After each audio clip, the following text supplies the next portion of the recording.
Bonjour tout le monde. Je m'appelle Monsieur Mohamed Mansour. Je suis un formateur de langue française depuis 4 ans et aujourd'hui je vais expliquer l'alphabet français. L'alphabet français se compose de 26 lettres et maintenant je vais expliquer comment prononcer l'alphabet français en général. D'accord? L'alphabet français sont A, B, C, D, E, F, G, H, I, J, K, L, M, N, O, P, Q, R, S, T, U, V, W, X, Y, Z. C'est l'alphabet français. Comme on l'a dit, l'alphabet français se compose de 26 lettres. Ces lettres voyelles, c'est A, O, U, I, E, Y et I. D'accord? C'est 6 lettres voyelles. Et le reste de l'alphabet français, c'est comme consonne. D'accord? C'est pour l'alphabet français, avec les lettres voyelles et les lettres consonnes. Et maintenant, je vais traverser à autre chose, c'est les accents en français. Les accents en français, c'est accent aigu. L'accent aigu, on met l'accent aigu sur le E, vous prononcez E comme anglais. Par exemple, comme le mot été. Été, été. E accent, T, E accent aigu. D'accord? Le deuxième accent, c'est l'accent grave. Et aussi, on met l'accent grave sur le E pour prononcer E, E, comme ça. D'accord? Par exemple, comme le mot père, père, père. Troisième accent, c'est l'accent circonflexe. L'accent circonflexe, c'est très important pour la langue française. Parce que ce accent-là est remplacé par les lettres qui sont premières de la langue anglaise et la langue latine. Par exemple, dans la langue anglaise, on prononce le mot hôpital, hospital. Hospital de la langue anglaise. Mais en français, on a dit hôpital. Le changement de ce mot-là, on supprime le S et on va mettre l'accent circonflexe sur le O. D'accord? C'est l'utilisation de l'accent circonflexe. Le troisième accent, c'est l'accent tréma. Et aussi, pour l'accent tréma, c'est très important aussi. Pourquoi? Parce que l'accent tréma, il divise le mot. Comment? Il divise le mot. Par exemple, comme le mot maïs. Maïs, c'est une plante qui est célèbre en Égypte. On met l'accent tréma sur le i et le changement pour ce mot-là est diviser le mot entre l'accent tréma et les lettres voyelles avant. D'après ça, on va traverser un autre accent, c'est l'accent apostrophe. L'accent apostrophe, c'est très important aussi parce que dans la langue française, il n'y a pas de les lettres voyelles d'après, ou bien il n'y a pas, ou bien on ne trouve jamais les lettres voyelles qui ça vient toujours les lettres voyelles d'après les lettres voyelles. Par exemple, il n'y a pas de la ami. Non, il n'y a pas de la ami, il y a l'ami.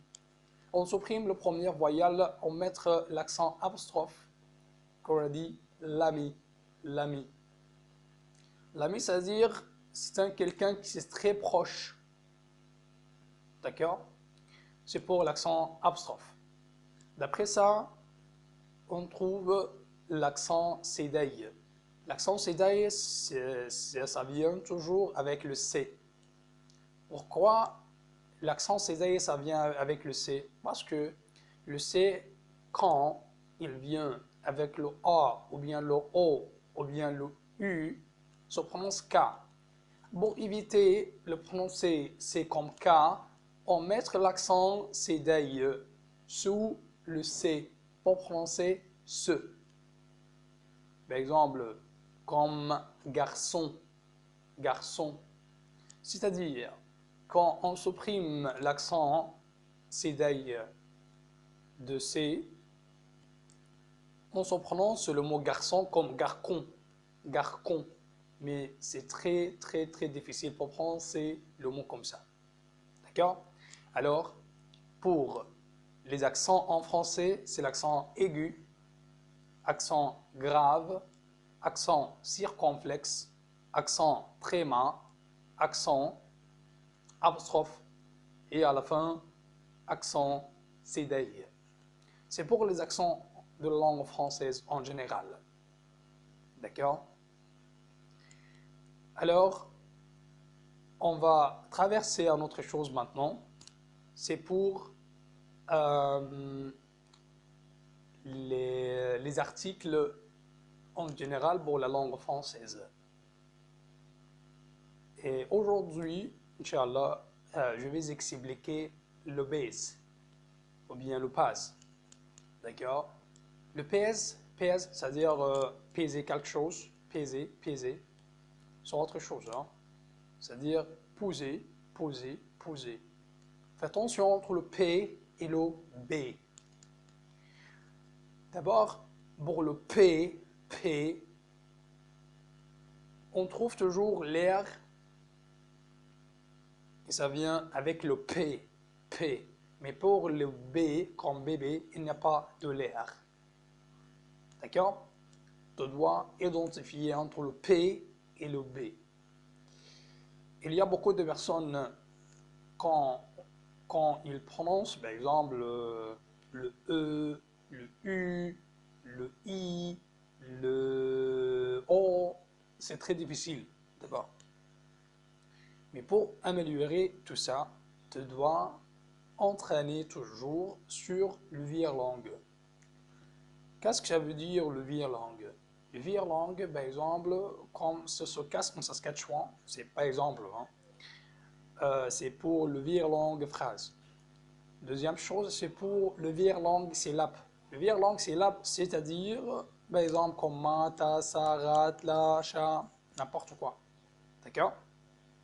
Le virelangue, c'est très important pour bien prononcer les lettres ou bien les sons. Pour les lettres et les sons, c'est très différent un peu. Par exemple, quand on trouve le son U, c'est-à-dire le grec entre deux parenthèses, c'est le son U. Le son U, que ça vient, le U, ou bien le U accent circonflexe, ou bien le EU, c'est le participe passé de verbe avoir. Quand on trouve par exemple le son I, c'est le I entre deux parenthèses, ça vient toujours de I accent tréma, I accent circonflexe. Et aussi le grec. Par exemple, comme le mot maïs, stylo, lit, exemple. D'accord? Alors, pour bien prononcer les lettres ou bien les sons, tu dois t'entraîner toujours sur le virelangue. Tu dois écouter beaucoup le radio français international, par exemple RFI. Tu dois lire beaucoup, par exemple, le journal français, par exemple comme hebdomadaire. Il y a beaucoup de romans en français, tu dois chercher sur Internet, par exemple. Et aussi, tu dois faire un rôle devant le miroir. Par exemple, tu dois chercher sur Internet n'importe quelle situation ou bien conversation et tu dois faire un rôle. Par exemple, Mohamed numéro 1, Mohamed numéro 2 et tu dois discuter ensemble. vous devez discuter ensemble. D'accord? C'est très important pour améliorer le français. Alors, il y a 7 étapes pour améliorer le français. La première étape, c'est le verlangue. Deuxième étape, c'est le rôle. Tu dois discuter avec toi-même devant le miroir. Le troisième, c'est lire. La lecture, c'est très important pour améliorer les prononciations aussi. Tu dois acheter le journal, tu dois acheter le roman, tu dois lire en ligne, comme tu veux.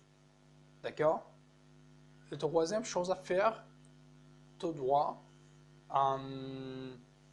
regarder des séries sur YouTube, par exemple.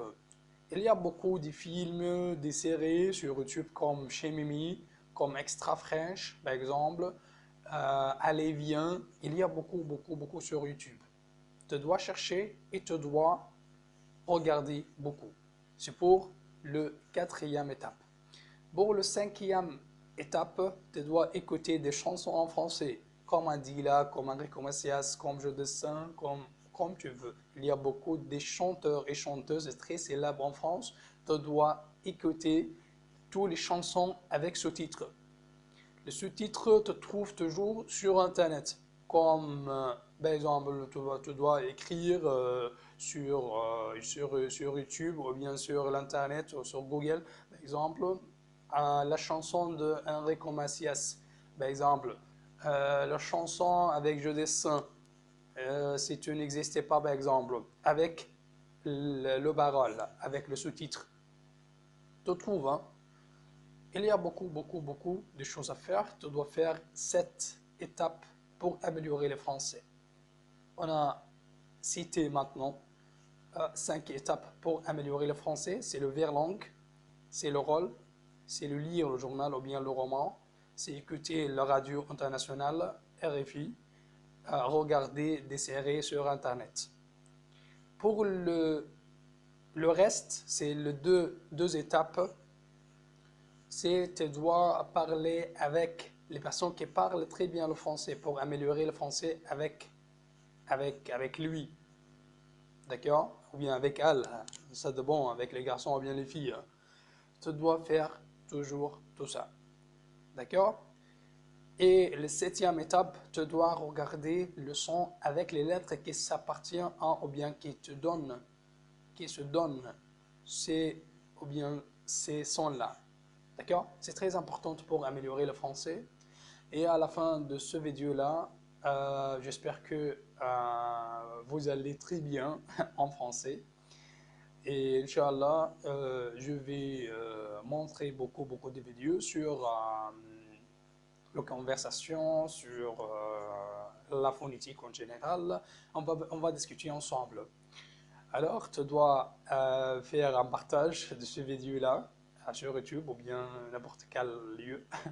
D'accord? Et bonne chance à vous. Merci et au revoir.